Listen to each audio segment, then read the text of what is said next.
আসসালামু আলাইকুম। জ্যামিতির প্রাথমিক ধারণা পর্ব 8 থাকছে বৃত্ত।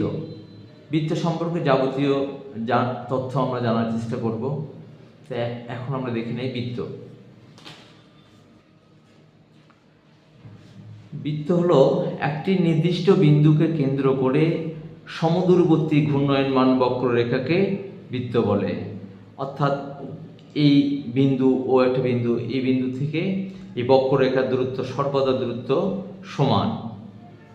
অর্থাৎ এখানে কেন্দ্র ও থেকে ই পর্যন্ত এইটুকু দূরত্ব, ওর থেকে ডি পর্যন্ত দূরত্ব, ওর থেকে সি পর্যন্ত দূরত্ব সর্বদা সমান।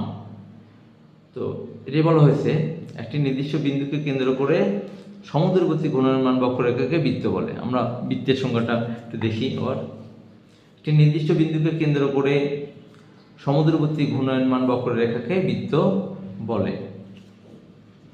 এরপরে আমরা দেখব বৃত্তের পরিধি। বৃত্তের পরিধিটা হলো কি?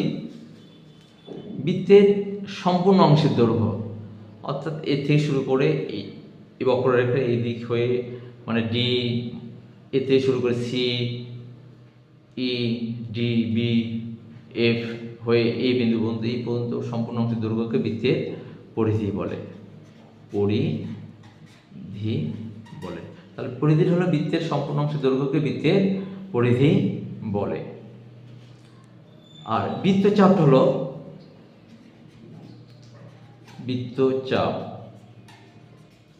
বৃত্তের যে কোনো অংশের দৈর্ঘ্যকে বৃত্তচাপ বলে। অর্থাৎ সি থেকে এই পর্যন্ত এইটুকু দৈর্ঘ্যকে আমরা বৃত্তচাপ বলা হয়। উপচাপটা হলো কি?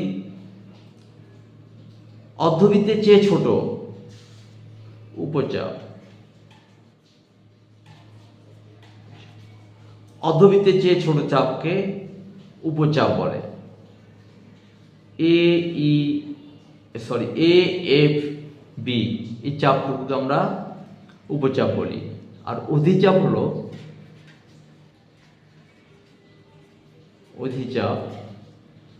অর্ধবৃত্তের চেয়ে বড়, এইটুকু ছিল অর্ধবৃত্তের চেয়ে বড় চাপকে অধিচাপ বলা হয়।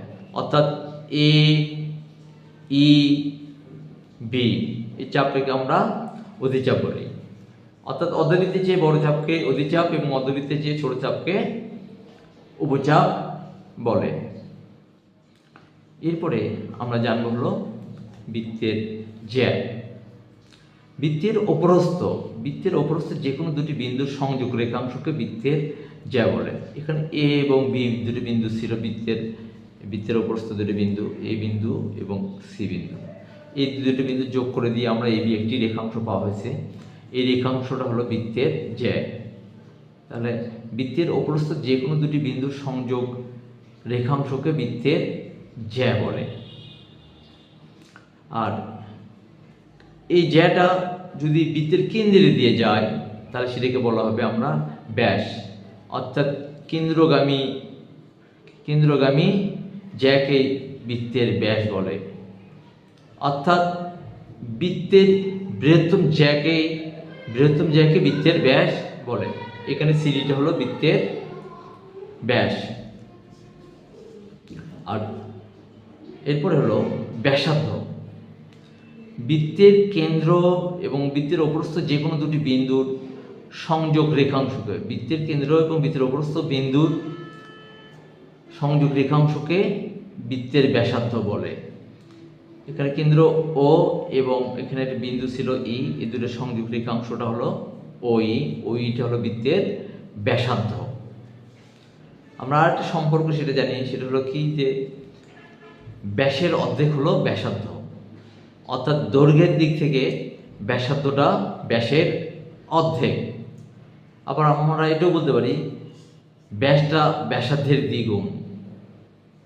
অর্থাৎ এই ব্যাসার্ধকে 2 দ্বারা গুণ করলে আমরা ব্যাসের দৈর্ঘ্যটা পাই। তো এই ছিল মোটামুটি আজকে আমাদের বৃত্ত সম্পর্কে আলোচনা। তো আপনাদের যদি কোথাও বুঝতে সমস্যা হয় আমাকে কমেন্ট বক্সে জানাবেন, আমি আপনাদের প্রশ্নের উত্তর দেওয়ার চেষ্টা করব। সবাই ভালো থাকবেন, সুস্থ থাকবেন। আসসালামু আলাইকুম।